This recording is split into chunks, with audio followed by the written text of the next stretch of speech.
You're tuned in to the MtG Cable cast, where they cover Magic, the Gathering finance. All right? You don't know about it? You're tuned in right now and get ready to learn some shit. Buckle your seatbelts and light a blunt and get ready for the MtG Cable cast. Starring Reptar and Thirsty, them onion head motherfuckers. Alrighty, guys, welcome to the newest episode of the Cabal cast. And this week, we're basically taking a look at the LGS and adding a new vertical, or what it takes when you consider new verticals for your business. Mm-hmm. Because, let's be frank, gone are the days where Magic could be your bread and butter, or one vertical, really, could be your bread and butter. Yep. You need more than one. Exactly. So what goes into that thought process, and how do you do it? Yep. Let's take it away. So the one thing I want people to remember is that this isn't necessarily going to apply just to card games. This could be anything that you're basically going to be solicited for by distro or through other means. So the first question that I really have is, as an LGS, what are you looking for out of a game? I think one of the biggest things, and this should seem pretty obvious, is excitement. We get solicited for a lot of stuff. And unless our players are talking about it or are engaging with content about it, we don't really feel necessarily that it's like the best decision, depending on some factors, which I'm sure we'll touch on in later questions. But we want something that we think has longevity based on its model and that is coming from somewhere reputable. Now, that doesn't mean necessarily a specific website, a specific publisher, a specific IP, but did Richard Garfield design the game?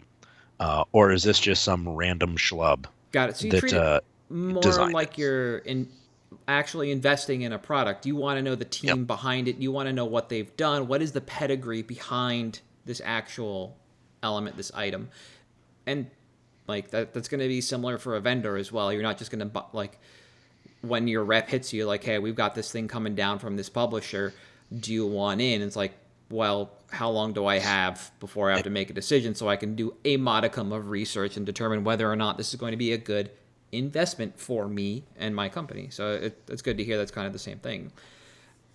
How early will you adopt a card game or a tabletop game? And I want to be specific here and call those out because, as we've seen in the past, some card games come with a first edition. Mm-hmm. And so it is very feast or famine on that. In some occasions, tabletop games generally don't, but they also take up a lot more room, and they require a much more specific audience. Yeah, I think the big thing here is in terms of how early, the space is actually kind of a factor here, because the thought process for us has always been, in terms of tabletops, when that was something that shop I own dealt with, was, all right, do we want to adopt this because we have to dedicate storage to it? Mm-hmm. Do we have the square footage? And the event that this fails and tapers off, can we afford to do that? Or with card games, we usually would adopt it a little bit earlier because, look, we can get full proxy sets up now. Let's go ahead and print them out and start, demoing for people. Yeah. And if it fails, oh, well, it's just pieces of paper you throw out. So it's a little bit easier, I feel like, as an LGS, because of the space consideration, to adopt a card game significantly earlier than tabletop. Mm-hmm. Tabletop brings its own set of challenges. You don't have people constantly spending money because typically they build their army and they're done. Yep. They may periodically buy some paint or something, but really they're not dropping, $50 a week on packs or tournaments or singles or whatever, the way that your trading card game people are. So there's a whole different set of factors that go into, are we adopting this? When do we want to do demos? Do we want to bring people in and start showing them this game? Mm-hmm. That makes sense. For vendor, it's going to be a little bit different here. It's going to go back to what we said for the first thing, which is just what are the details behind the game? I need these numbers. And then also, what does it look like from the distro side of things? Are you blowing the doors off this? And there's some really weird and interesting examples. So you look at Pokemon, and the video games are just doing gangbusters, right? Yeah. And you're solicited, hey, we've got Pokemon, it's first edition, and as a vendor or an LGS, you're just kind of okay, go on. It's made by Wizards of the Coast, cool, they make Magic the Gathering. That product's been selling well for the last, this is 98, you were probably solicited, so the last 4 or 5 years for us. Sure. we're interested. Go on. What more do you have? It's coming out of Japan. Cool. How's it selling? Infinite. And then you're like, all right, Yeah. cool. We'll pick it up. But then you have other stuff that's a little more unique that we'll touch on later when we discuss some other details. Some games like, well, how do you get into something like Buddy Fight or Card Fight Vanguard, or all these other weird like games that do come. Like I say weird as if it's to be expected, but like games that do come out of Japan or other regions that have a following in those regions, and how do you want to make that decision based on something that isn't terribly popular, or maybe it's just coming out from like a Shonen Jump magazine, it's moving from a manga series to card games. How do you get into Wibe Wars? Like we talk about that game all the time, right? Yeah. Like as a vendor, there's a lot of information that I need from distro before I actually come in and say, oh, like, okay, let me scoop for first edition versus I'll take a wash on first, see how it does generally, and then circle back around for unlimited. And then if there's anything, and then we'll talk. You know, it's going to be a little. Yeah. Let me know bit. what my allocation can be on the next one. Exactly. Kind of deal. In some instances. And so, I mentioned as a vendor, you know, I'll check for interest in other regions when I'm solicited about things. As the LGS, you said you will look for player hype. And that could come in from other regions. But when you do get something that you know is clearly coming from another region, you know, let's go ahead and we can pick on again Buddy Fight or Card Fight Vanguard or Force of Will, which I believe came out of Japan first. Or even going back to something, I'm sure there are more games that I can think of, like the Dragon Ball games, etc., made by Bandai. I think they're on their 72nd one now or something. Yeah, and like the Naruto games and stuff, right? Those all came out of Japan.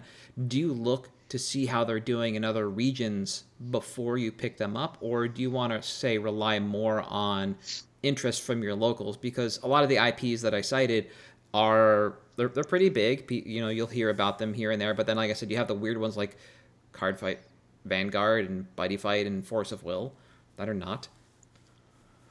I think the biggest thing for checking for other regions is how developed is their scene in those regions, and that's what really plays into it. And it's, you know, like One Piece obviously came over and everybody knew it was going to be great because of the IP. Yeah. Digimon came over great because of the IP. Weiss Schwartz was a little bit less known, obviously, but over there, incredibly developed scene, and you feel a little bit more secure as the store investing in that then, because there's a little bit of overlap in terms of cultural interests there. That, okay, cool. Yeah. We're gonna invest in this game as a business and hope that it pays dividends and the community reinvests in us. And I think it's the interest and development, because a good example would be Lorcana. You have people that are interested in Lorcana and then people that play Lorcana. Yes. And as the LGS, the collectors are great. Don't get me wrong. They come in and they spend their money, but they're not reinvesting in the store the way the people playing it are. So you want to see that kind of development, that kind of culture around whatever game, in the case of an LGS that you're considering getting into, is, you know what, these people engage with this every week. They clearly are invested in this, and we can expect to see something like that. So that's what you really look for from other regions. Okay, which makes sense. Yeah. And there's a lot of crossover between a player that's going to come in and support the LGS and somebody who's going to come in and buy something based on the IP. Like a lot of stores can kind of make their bread and butter off of that, and that's big for the vendor. So the next question I have on here is, does IP factor into these decisions? And some pretty quick examples are, you look at One Piece, you look at Lorcana, you look at the Star Wars game that's coming up, all those IPs. I mean, Lorcana is general, it's just Disney. Those are all incredibly huge IPs. Dragon Ball Super is skating by because of the IP. And then you look at something like Flesh and Blood, which is one of the next biggest things to hit, or Altered, which is up and coming. Neither of them are based on IPs. So when you have something that is based on a very strong IP, are you more want to bring it in than something that isn't based on an IP? So the IP has a huge part of it. Prime example here is Star Wars. IP was the factor that made us want to go for it, because it's obviously an insanely popular IP. Mandalorian is one of the highest rated shows of the last 5 years. Let's not think that Game of Thrones ever happened, because that last season destroyed it. But not only that, they haven't had a game in ages. A card game in ages. A card game, yes, a card game in ages. So they're, the people who engage with that are desperate to do that and see their favorite IP in it. Lorcana, it's Disney. Yep. Disney fans have unlimited money. One Piece is the most popular anime ever. I mean, so at this point, yeah.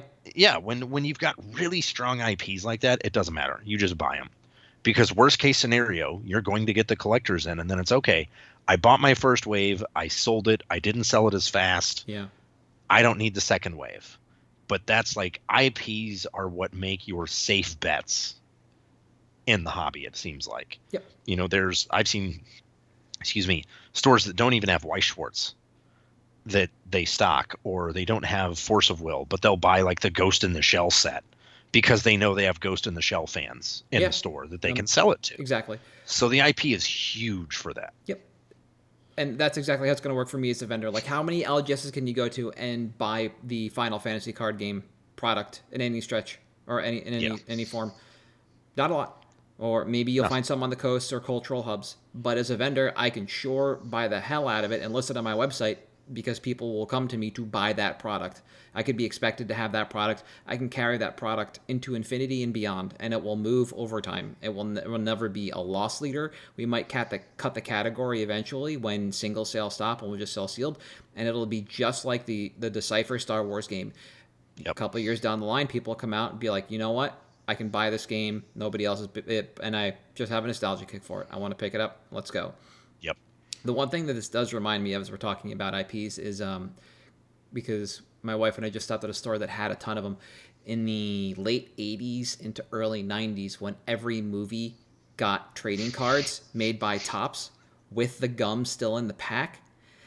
And it kind of feels like as games come out and are based more on IPs, existing IPs like this, that's what's happening or happened with these trading cards. But that just blew way the hell out, way too fast.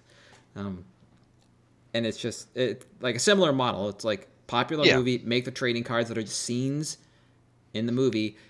It'll sell. And like sure enough, it did. And they never had to make any additional product. You just make one run of one movie and then you're done. And it all sells. Exactly. And then you move on to the sequel. And then eventually when people stop buying it, you just cut the line altogether. And it was just this like cool, like white hot thing that did for a minute. Yeah. All right. So IPs matter. Now, a little bit further down the rabbit hole, do publishers matter? And I've got a list of publishers for people that might not know them. Two of them made or make the same game. Alderac, AEG, Fantasy Flight. They're the L5R companies. Alderac got rid of it to Fantasy Flight. You have Konami, which makes Yu-Gi-Oh! Bushiroad, which makes Cardfight Vanguard. Bandai makes One Piece right now. You got WotC, everything that they do. Ravensburger, making Lorcana. Noble Knight, making the Fantasy Flight game. And then Asmodee, and they're making the new Star Wars game. Right? So this one is actually incredibly impactful as well. So the Bandai model is what it's called in the industry, and it's you make a game for 2 to 3 years, move on to the next one. Because that's what they did with Digimon. That's what they've done with most of their Dragon Ball Z games is they'll give it 2 to 3 years of support and move on to the next one. We'll see if that happens with One Piece because it is selling well enough that it doesn't matter. They can keep going if they want to. Now, the Asmodee model, and this is why Asmodee as a publisher matters. Asmodee is very strict about MAP, which is manufacturer assured price point. The reason that is a problem is because if the market goes up on Star Wars, they will actually scan your site to see if you're charging above MSRP. And if you are, they will cut your entire allocation. Okay. It's the exact same thing that Apple does with their products. The reason an iPhone or iPad, iMac costs the same at any It's the Apple same store everywhere. or any retailer that can sell Apple is because of that. But if someone comes in and buys my product and the market is up, they can sell it just fine. Yes. So that's a reason that Asmodee, speaking of Star Wars, we're going into Star Wars, but not particularly heavy because of the MAP program. Okay. Not to mention, they have their own retail stores now in the area where we are that kind of compete with that. And obviously, if Asmodee is making the game, guess who's going to stock more of that game than us? Yeah. Asmodee. So it does play into it. There's reputations that these companies have. Wizards of the Coast, reputation not as good as it was 10 years ago. Ravensburger, frankly, has a pretty good reputation right now because they've delivered on their promise to make their product affordable for people. Yep. And it does play into that. If there's common supply chain issues with certain publishers, well, maybe avoid their products. Fantasy Flight for a very long time was infamous for printing into the ground. Yes. Every single product they have. Yeah. So you're just flooded. So you don't get into those because everyone's going to have this product and there's going to be more of it everywhere. I'm just going to have to keep taking the price down. So it's going to be a loss leader and you don't want that. So it does actually matter. Although, again, I think it's not as impactful as the IP. Mm-hmm. I think IP reigns supreme. Yeah, it makes sense because you can expect from a publisher the same treatment across the majority of their products unless you have something that necessitates a need for change. Yeah. And a lot of the games that I mentioned from these publishers are the ones that kind of would have done that. Like you said, if anything's going to change the Bandai model, it's going to be One Piece. Dragon Ball of any series just tends to burn hot while the specific saga is good. And if the saga next one is bad, then people will just disengage from that product. Ravensburger, good up and down in what they do. They are a quality publisher. People were unsure about how well the game would play, but at the end of the day, they did a great job with it. I called out L5R for Fantasy Flight specifically because it really is as far as I know, one of the only card games that they actually have. And Fantasy Flight also seems to, or did for a while, split their, I don't want to say their publishing model, but at least their interest model between working with other organizations and Kickstarter. Yeah. And so they did a lot of stuff on Kickstarter, some of it related to external IPs. So they did a lot of tabletop games. Rule sets were theirs based on somebody else's IP through Kickstarter, and some things that weren't, which kind of leads us into the next and last question we have. And then Alderac AEG gave up L5R because they just couldn't do anything with the product. They couldn't either develop it well enough, or it just was no longer good enough in the wheelhouse for a company that seems to really kind of specialize on tabletop stuff, not just games, but it seems they might have done a puzzle here and there. They seem to be kind of potpourri. And so, I think publishers matter for the vendor, probably not so much. Similarly, it's going to be the IP that's going to move things. Do I care what Noble Knight has done prior to the Fantasy Flight card game? No. But I'm sure as shit going to buy that Final Fantasy card game as much as I can. Bandai model be damned. I'll buy into One Piece for as long as it sells, right? Easy peasy layup. Which should be a while. Yes. Now, speaking about Kickstarter, and this also kind of goes back into the first edition question that I had before, you do have Kickstarter games. Yes. And in particular, we had Flesh and Blood in the past, and now coming up, we have Altered TCG. And as an LGS, you don't get solicited for Kickstarter games when they are in the funding stage, or maybe even shortly thereafter. You have to wait your turn. Yep. And as such, when it comes to a Kickstarter game, and we can look at Flesh and Blood because that is really the only one we can point to right now that is kind of thriving. What is it like when something, or what was it like when something like that happened? So most of what happens is a lot of times, used to be the case, Kickstarter games would eventually sign a contract with a distro, and they would say, okay, we'll distribute your game for a 5% cut or whatever the case may be. Yeah. Now, when that happens, the distributor gets it and they solicit it to the LGS. We pay more than what the Kickstarter was typically. Now, there have been some Kickstarter games which literally have an LGS or LCS special. Yes. Where you can get 4 to 10 of their game at effectively just a small markup above wholesale. Okay. And that gives you the license then to sell that product as well. So a lot of it is a case-by-case basis, but typically when your distributor offers you a Kickstarter game, you're going to pass. Because the people that probably want that game already got it. They were on Kickstarter. They ordered it. Sorcery was one of the only recent games where that wasn't the case, but that was a Rudy special, so we just ignored it anyways. And it's interesting that this is, circa just before pandemic, yep. Fulfillment by Kickstarter became a thing, similar to fulfillment by Amazon, where Kickstarter had kind of started branching out into distribution to LGSs. And then sort of pulled back from that project, unfortunately. But it's very difficult as an LGS to make money on Kickstarted games. Better or worse, doesn't really matter. The game gets to people's hands one way or another, and that's really all I care about. Yep. Don't see it as a disruption to the model at all. No, everything was really weird around Flesh and Blood. I was thinking about it earlier in that no LGS that I knew wanted to handle it because everybody... Yep. With the first two sets and the way the first edition boxes and cards were being handled, everybody thought it was not a money pit, but it was basically just a way to wash money, that there was going to be no success in the game itself, that there was going to be no serious organized play, and that specifically when I was living in Vermont, nobody would want to play it because the investment into that game was so high because boxes were just being pulled out of the market by speculators and just the secondary market costs were ridiculous. And there was no product for the LGS to actually bring in. LSS had to work with distro and, or printing rather, and just up the numbers eventually, and I started seeing it come out. But it took a long time. So I assume if LGSs did want to move in on Flesh and Blood, if they didn't early adopt, then they were most likely sitting back to see what was going to happen with the game, similar to those who want to have an actual Lorcana OP system that might not really trust their players when they say, yeah, sure, we'll play it in store. Yeah.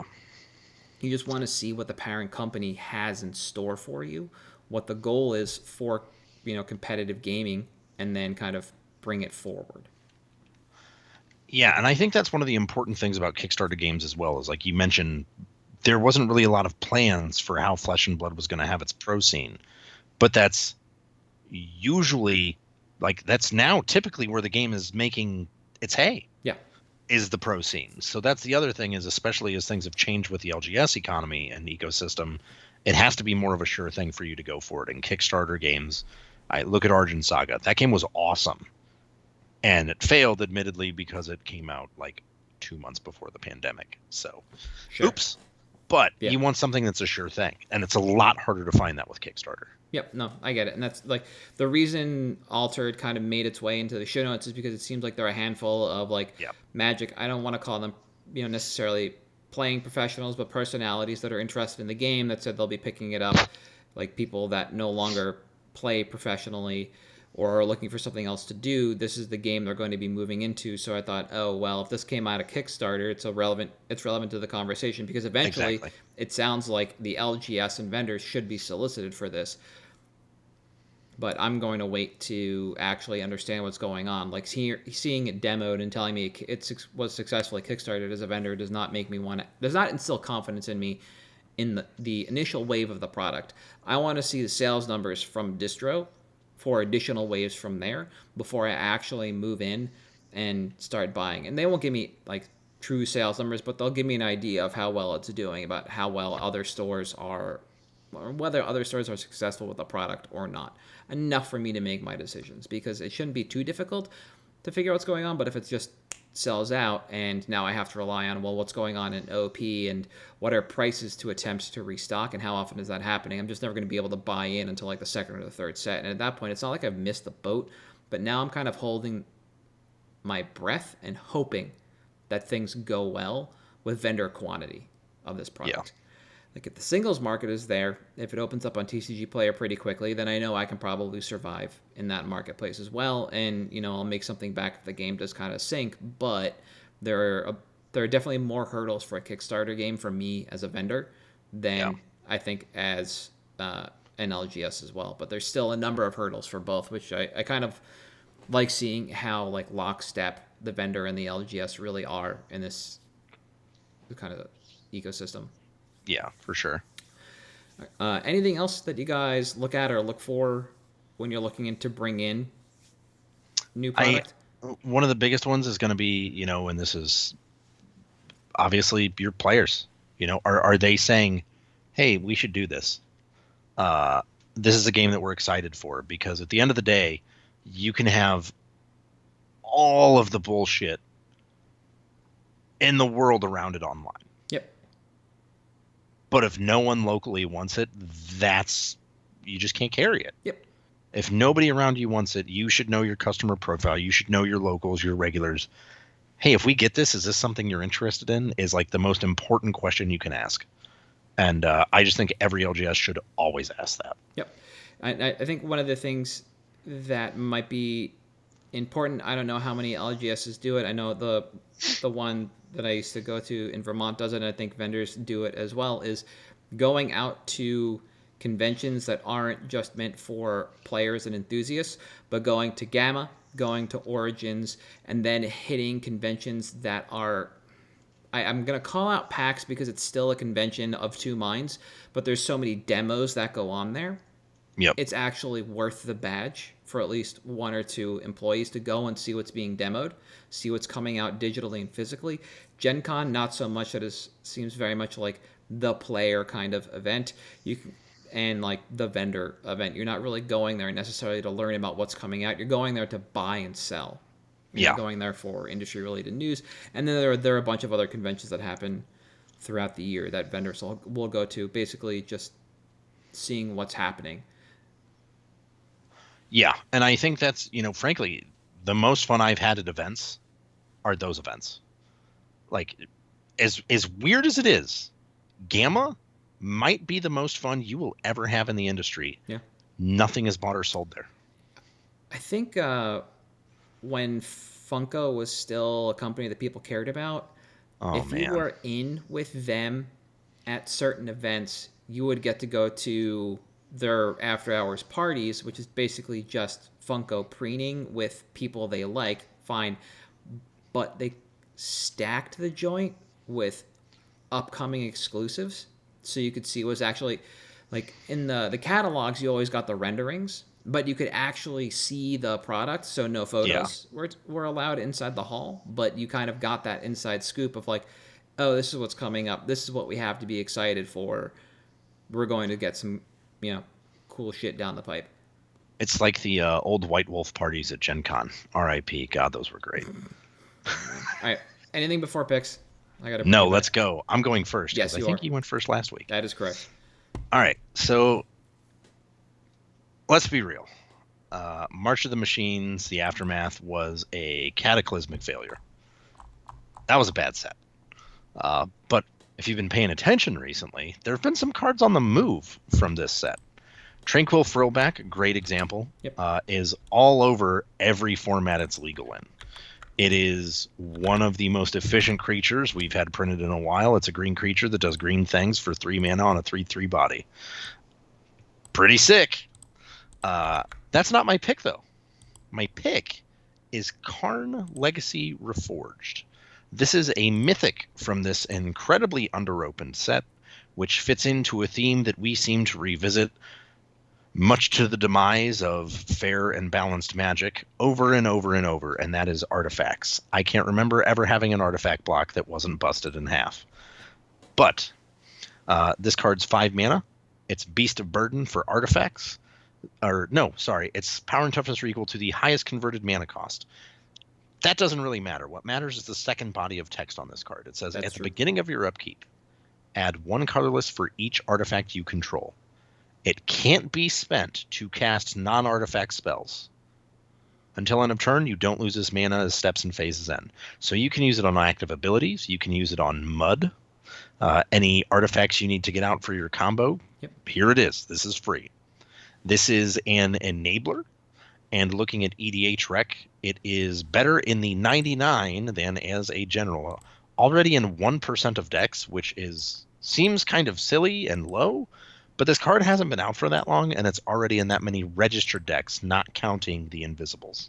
No, it's only a commander of about 2,000. So, why this card? Because we're seeing movement on multiple rares and mythics from this set with some kind of playability. Yep. This one is incredibly playable for casual EDH, and potentially in the 99 of competitive EDH. It's popped up in some Kinnan lists, stuff like that, just as an extra way to juice up some mana and boost yourself an extra turn or two. Now, this has been on a pretty steady like $5 to $8 range. It did spike a little bit right around the time that Frillback did, which was about 2-ish weeks ago as of recording this on the 31st of January. Since then, it's been steadily trickling down again. Now, this is a card that I think timeline-wise, we're probably looking at about 8 months to a year. But it's a Karn, which is somewhat plane specific. So unless it gets printed in a secret lair, this card's not getting reprinted. In terms of quantity, at the price point it's at now, which isn't too terribly much, it's like $10 to $12, I still wouldn't go more than probably about 2 EDH sets deep, so about 10 of them. With the understanding that it's probably going to take me a little while to unload those unless I go to the open market. Now, this card has an impact. It doesn't have a pedigree, though.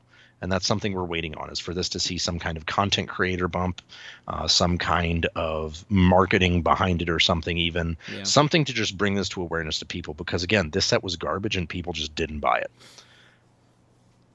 The other thing is, unfortunately, because this is still sitting at distro, well, I should correct that. One distro I know has less than a case in their warehouse now, but it's still there. As that starts to go, that's when you're going to see these prices really start to move up. And you'll see your Frillbacks, your Nissas, stuff like that start to move up. And it shouldn't be too long after that that Karn starts to see his uptick as well. Mm-hmm. So I think it's worth monitoring, because this was a set that I had frankly forgotten about until someone bought a playset of Tranquil Frillbacks from us. And I was like, holy, this is a $5 card? Since when? And just started noticing that this is a set that's kind of flown under the radar since it was released, really. And that there are mythics that are already worth, $8, $9, $10, which is not what I would have expected in a set that was literally distributed in collector boosters almost entirely. But it is. Yeah. So. No, I like the card overall. I forgot this one was even in the set. I thought we were looking at the Planeswalker from Bro or whatever it was before this. But there's always something to artifacts that let you cheat in the mud list or the monocolors, whatever you're playing. Unwinding Clock is like that. We not Mystic Forge. Shimmermer is one that's really good. No, it's the one that got banned. Paradox Engine. Yeah, Paradox Engine. Right, that allows you to cheat, so basically. Good. And look, Metalworker, very powerful. Staff of Domination, very powerful. With the which Karn activates all those abilities. Yep. And so whenever you find a way to basically cheat in the mono brown deck or the heavy artifact deck in regards to mana or reducing activated abilities, then it's definitely something you need to be looking into if you're a player of that deck. And when you take a look at EDH Rec, we do see basically, Karn slots into a number of mono brown decks, a handful of Karn tribal decks, and then decks that just want to start pumping out threats and winning the game as fast as possible, unless you're the one masochist who likes playing Memnarch still in the year 2024. So this is definitely a card that I like keeping, not necessarily for my own use, but in stock. I'll put that phrase in quotes for my locals or for buy lists in the future, but it's not a card I'm going to think about actively. So I think it's a good call out to monitor. It's definitely a good card to pick up if you have locals you want to serve, or a card if you just want to pick up and definitely stash for a while, because like you said, we are waiting on this card to have a noticeable impact in the format, because what it does is powerful. We know this. We've seen it before. This kind of cheat has a pedigree in front of it, and now we just need the payoff. Yep. So I like these cards. I like getting in early, and I really don't think there's anything wrong with picking up a number of these. Now, I'm going to handbrake 180 and talk about an artifact as well. It's an uncommon, and it costs as much as Karn. And no, dollars, not mana. Oh, okay. My card costs 1 to cast and 1 to equip. Yep. Today, we are talking about the Masterful Skull Clamp. specifically the Warhammer 40k version, because it's the first one I started monitoring. For those that don't know, Skull Clamp is an equipment that costs one to equip. Equipped creature gets +1, -1, and whenever equipped creature dies, draw 2 cards. So I added this to my list basically middle of December, a little over a month ago. Card Kingdom was buying 91 at $4.40 TCG Market. There were LP or better 45 listings for a market of $5.96, and Card Kingdom had none in stock for sale, but their price was $8 the last time they had them in stock. When I was taking my notes, Card Kingdom was buying 55 at $6. They still had 0 in stock for sale, but the price had gone up from 8 to 12. There were also 41 LP or better listings on TCG Player with a market price of $10.14. So that was an almost double up in terms of market price. As of recording, though, Card Kingdom is now buying 52 down at $5, also down because quantity made it in. And they finally have some for sale, $8 at $12. So basically, 8 is kind of their masking number usually, so we don't really know what's in retail, what's in flight, but we know that it is enough to drop the price of Skull Clamp, and I am not worried about that one bit. The only thing I don't have in front of me is number of listings. 41 listings still on TCG Player, so that hasn't really moved, but the market price has gone up a smidge. Now, when we look at this card in Commander, because the pedigree for this card is actually constructed, what we're seeing it do in Commander is, we're seeing it being played in creature-heavy decks, where we either want to be able to recover from the loss of one really tall creature, so when we stacked up a bunch of auras or equipment on, or many creatures. And then there's also the little side dish of being able to, quote, clamp through, unquote, a bunch of creatures for value. So think about something like attach it to an X2, sacrifice that to Ashnod's Altar for 2 mana, use 1 of that mana to put it on another creature, sack it. Now you've drawn 4 cards, move it, sack it, and you just kind of clamp through your creatures and see what's on the other side. It's pretty great. Yeah, I like to think of that, like I said, as the side dish. The main course of Skull Clamp is really that -1. Now, because why? In the format on the whole, if you're playing creatures, you should probably be playing Skull Clamp. Are you playing a lot of X1s? Play Skull Clamp. Do you want to accrue value and make blocking difficult? Play Skull Clamp. Skull Clamp. Do you want to combo kill or draw your deck using creatures? Play Skull Clamp. This card does it all. There's a reason this card is banned in every format outside of Vintage and Commander variants. Yep. Now, too good. That is a bit hyperbolic, as you don't really need this in mid-range or long-game decks, as there are better options generally, things like Sylvan Library, Rhystic Study, etc. Those help, enact your deck's plan better than Skull Clamp will. So Skull Clamp isn't for everyone, but it is for most. Some might say it's for the children. And because it can play a fair game, though usually doesn't, that does keep the audience for this card fairly wide in casual Commander. Yeah. Now, the power of this card is inherent in the rules text, but the important part about it is highlighting that people aren't just using it to combo out. They're actually just using it to play this fair game. They are doing quote-unquote low-impact things like playing aristocrat-style decks where either their commander or ancillary cards let them sacrifice a creature for an amount of accrued value. And we're looking kind of at like Teysa Karlov and Commissioner Severina Rain, and those are a bit on the nose, but they're great examples of what a more fair use of Skull Clamp can be, because they both allow you to sacrifice a creature when things happen. They don't let you sacrifice all of them. They're not Ashnod's Altar. It's just, hey, sack a creature. And you say, okay, cool. How about the one with Skull Clamp? And the game moves on. Now, it does almost feel like Skull Clamp was overlooked in years past based on recent trends from a playability standpoint, but it's not like it's seen more reprints recently than in the past to bring additional eyes to it. Instead, I think the draw to it now is the value we're seeing being added to cards that either let you sacrifice a creature or trigger when a creature is put into the graveyard. This then adds additional power to Skull Clamp in both like numbers and themes. Like we're just seeing this card kind of explode on Rec and what people are doing with it. We also see in the recent Commander decks, WotC has placed the Skull Clamp reprints in, that the decks can actually utilize Skull Clamp to synergize with the main theme, and some of those commanders carry through, and people actually end up building around them. So I mentioned Commissar Severina Rain already, but Kozla the Broken Halo is another popular commander product commander whose deck then played into Skull Clamp, and people have built around. They're actually taking the time to rebuild the 99 around this card, which didn't happen in years past. I'm pretty sure in the first like 2 or 3 waves of Commander products, Skull Clamp was printed twice. Yep. It was at least in all of the decks in the first wave, and it was just a card in the 99 for when your creature with it equipped died in combat. That's just how it was. It was an artifact in every deck that allowed you to draw 2 cards, and that's the way it was in the next reprinting. But now, because WotC is kind of like handing you things to do with Skull Clamp when they choose to reprint it, people are starting to realize, oh, this is how we work with Skull Clamp now.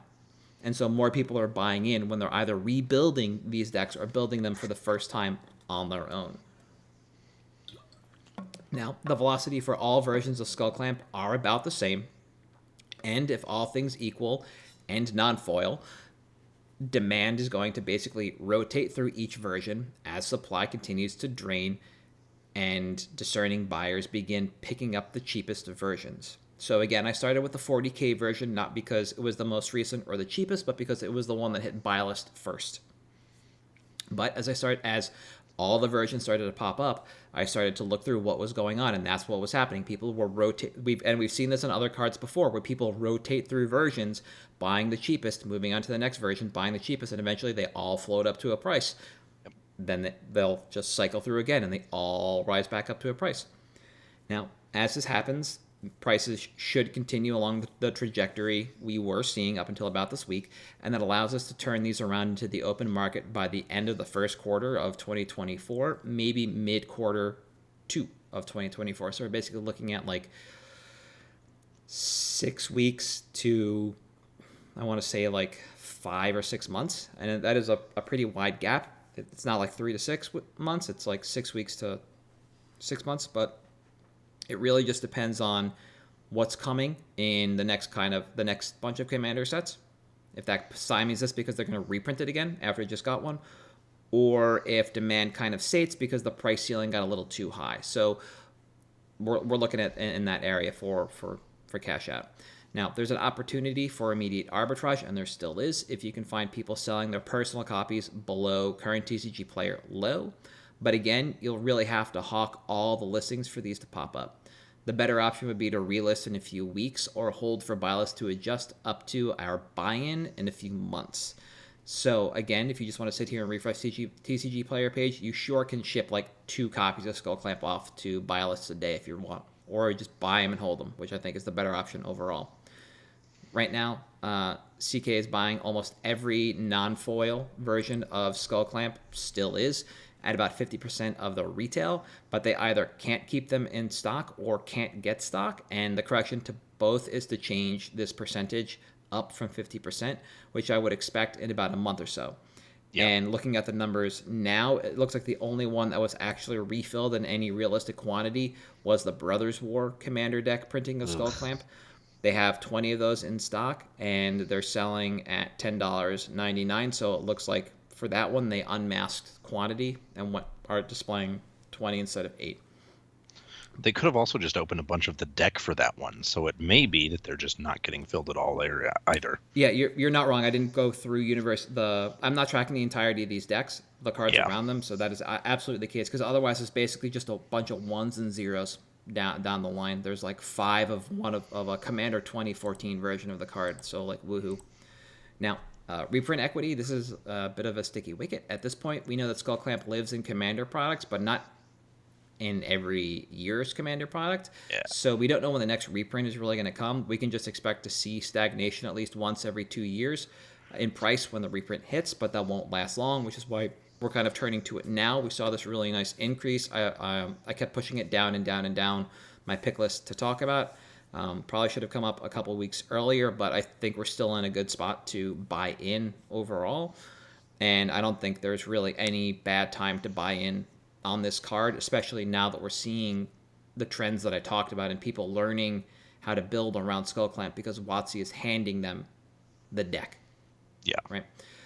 And me, myself, I have about a dozen of these from my days playing Standard and buying collections over time. And I can't really advocate for more than about a dozen unless you know you want to flip this back into the open market or buy a list. Or you have some hungry people at your LGS, but chances are if they're buying a Commander product, they probably have a Skull Clamp already. So that might be a little bit of a hard sell because, again, this was reprinted all the time for a while. 2014, 2015, 2016, Anthologies, 2017, 2020, Baldur's Gate, 40K, Bro, and March of the Machine. A lot of printings for this card. And it still has a $5 price tag. On buy list, 100%. Yes, yeah. So you got to be comfortable parking this money for a little bit to flip it back into the open market or buy list. Like I said, I wouldn't go above the quantity that I have, which is a dozen, if I was starting at 0. But I don't think this is a hard sell at all. I think this is a very easy card to churn.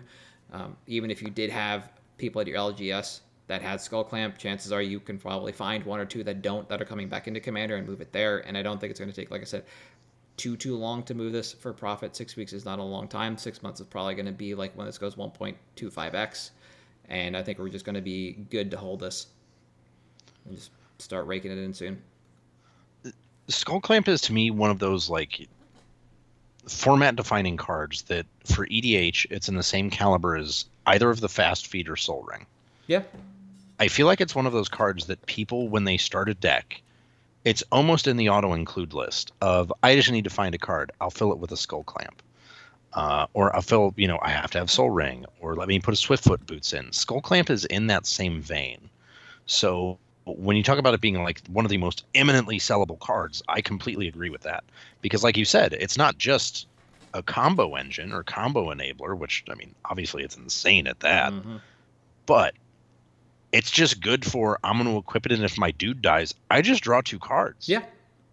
And a lot of decks, I used to have some Boros equipment lists that it was basically Skull Clamp and Mask of Memory, and that was how I drew cards, because those colors don't do that very well. That's true. Red does kind of, but not, Faithless Looting only draws you 4 twice, or once. Yep.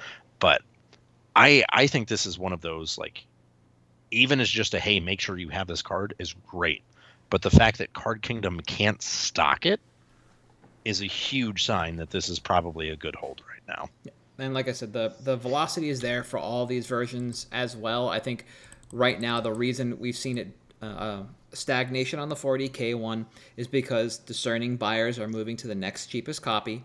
The reason it seems like it's, quote, going down in price is because, like I mentioned, people will jump in. They will sell their personal copies that they haven't used or they got with another Commander deck that they don't need. Yep. So they just jam them on the TCG player. That brings down the market a little bit, so you see stagnation or a dip because of that. But that's not the actual trend when you look into the numbers for these cards overall.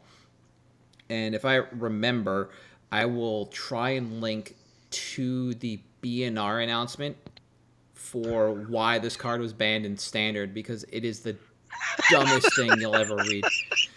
Like, it's so good. There are some gem BNR announcements, but this one, like, takes the cake. And honestly, when I was running my notes, and I had to look, I was like, there's no way this card is legal in anything but Commander, and it's also going to be all over CEDH, and I found that I was wrong.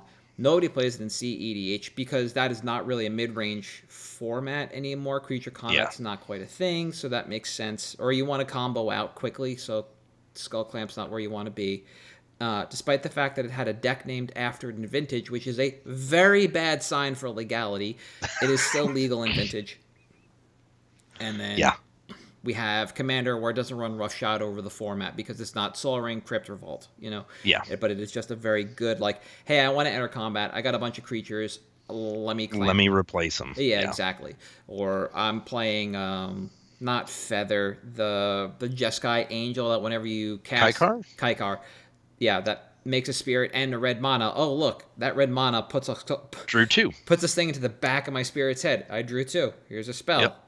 Draw 2. Spell. Draw 2, and you just move down the line, just clamping your little nerds.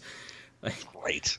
Yeah, if you've never played this card and you have a deck with creatures, I really do suggest you just try it out. Just try a Skull Clamp out, see how it fits. Just play Kai's affinity list from Brussels. It's so good. That's why this card was banned. Don't let them tell you otherwise. It's too good. It is.